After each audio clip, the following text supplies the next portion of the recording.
হজরত ইউনুস আলাইহিস সালামের বংশ সম্পর্কে শুধু এটুকুই জানা যায়, তার মায়ের নাম ছিল মাত্তা। বুখারীর একটি হাদিসে হজরত আবদুল্লাহ ইবনে আব্বাস রাদিয়াল্লাহু আনহু থেকে এ কথা স্পষ্টভাবে বর্ণিত আছে। বাইবেলে ইউনুস আলাইহিস সালামের নাম জোনা, তার পিতার নাম আমতা বলা হয়েছে। তবে হজরত ইউনুস ইবনে মাত্তা ও ইউনাহ ইবনে আমতার মাঝে ব্যক্তি হিসেবে কোনো পার্থক্য নেই। এটা আরবি ও হিব্রু ভাষার উচ্চারণের পার্থক্য। হজরত ইউনুস আলাইহিস সালাম আল্লাহর সম্মানিত এক নবী। পবিত্র কোরআনের মোট 6টি সূরার 18টি আয়াতে এ নবীর কথা বলা হয়েছে। কোরআনে জড়ত ইউনুস আলাইহিস সালামকে জুন্নুন সাহিবুল হুদ বলা হয়েছে। উভয়টার অর্থই মাছওয়ালা। পবিত্র কোরআনে স্বতন্ত্র একটি সূরা অবতীর্ণ হয়েছে এ নবীর নামে, সূরা ইউনুস। হজরত ঈসা ইবনে মরিয়মের মতো তিনিও মায়ের নামে পরিচিত পান। মাত্তা হজরত ইউনুস আলাইহিস সালামের মায়ের নাম। মায়ের নামেই তাকে ইউনুস ইবনে মাত্তা বলা হয়। মাছ সংশ্লিষ্ট ঘটনার দিকে ইঙ্গিত করে তাকে এ নামে উল্লেখ করা হয়েছে। হজরত ইউনুস আলাইহিস সালামকে বর্তমান ইরাকের মসুল নগরীর নিকটবর্তী নিনাওয়া জনপদে নবী হিসেবে পাঠানো হয়েছিল। সূরা সাফফাতের 147 নম্বর আয়াতে এ সংক্রান্ত আলোচনা করা হয়েছে।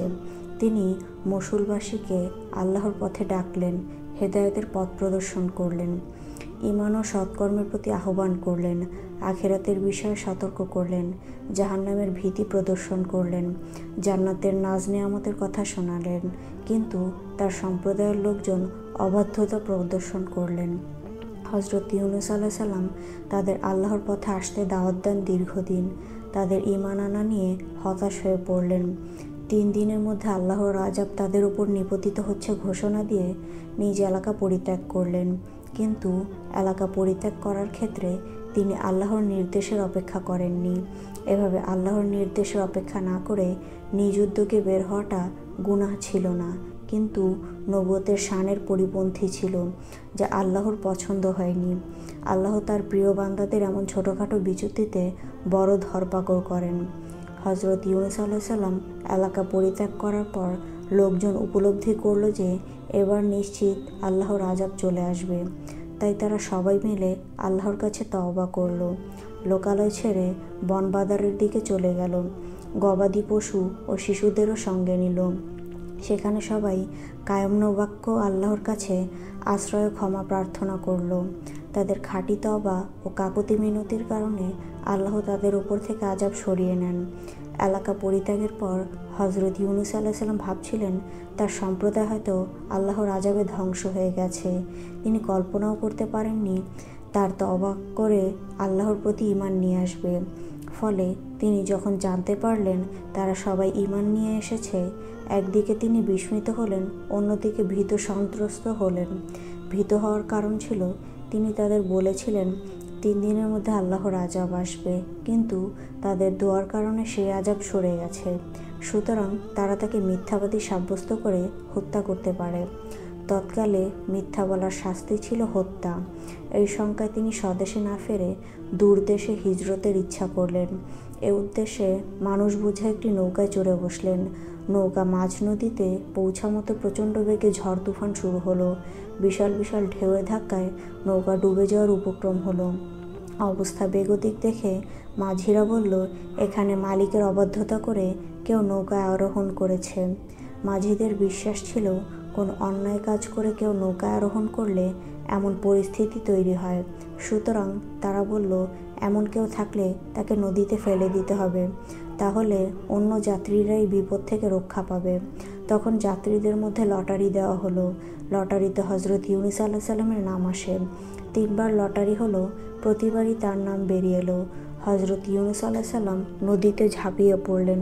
ইতোমধ্যে একটি বিশাল দেহী মাছ এসে হজরত ইউনুস আলাইহিস সালামকে গিলে ফেলে। সেই মাছের প্রতি আল্লাহর নির্দেশ ছিল হজরত ইউনুস আলাইহিস সালামের অস্থিমজ্জার যেন কোনো ক্ষতি না হয়। সে তার খাদ্য নয়, তার উদর কিছু দিনের জন্য তার মেহমান মাত্র।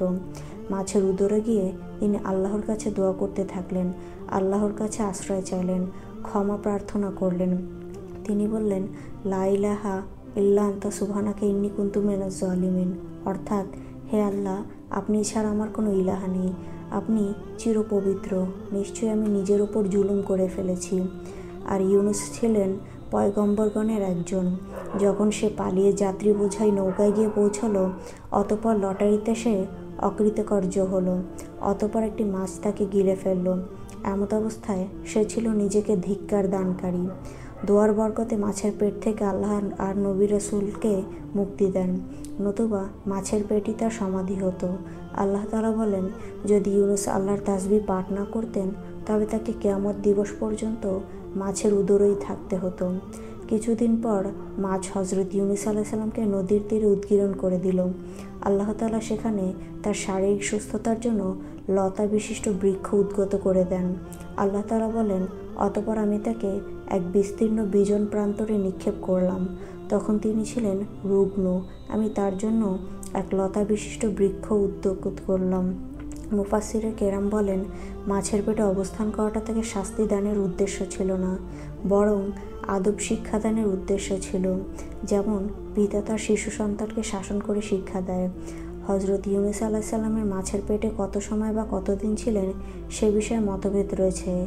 যেমন অনেকে বলে 1 ঘন্টা ছিলেন, অনেকে বলে তিনি সকালে প্রবেশ করে সন্ধ্যায় বেরিয়ে আসেন, আবার অনেকে বলেন 3 দিন ছিলেন, আবার অনেকে বলে 40 দিন ছিলেন। হজরত ইউনুস আলাইহিস সালামের ঘটনা থেকে আমাদের শিক্ষণীয় বিষয় হলো যে কোনো বিপদ-আপদে আল্লাহর দিকে মনোনিবেশ করা এবং তার আশ্রয় কামনা করা। হাদিস শরীফে আছে, যে কোনো উদ্দেশ্য হাসিলের নিয়তে যদি কেউ লা ইলাহা ইল্লা আনতা সুবহানাকা ইন্নী কুনতু মিনাজ জালিমিন দোয়াটি পড়ে, তবে আল্লাহ তার উদ্দেশ্য পূরণ করে দেন এবং বিপদ থেকে রক্ষা করেন।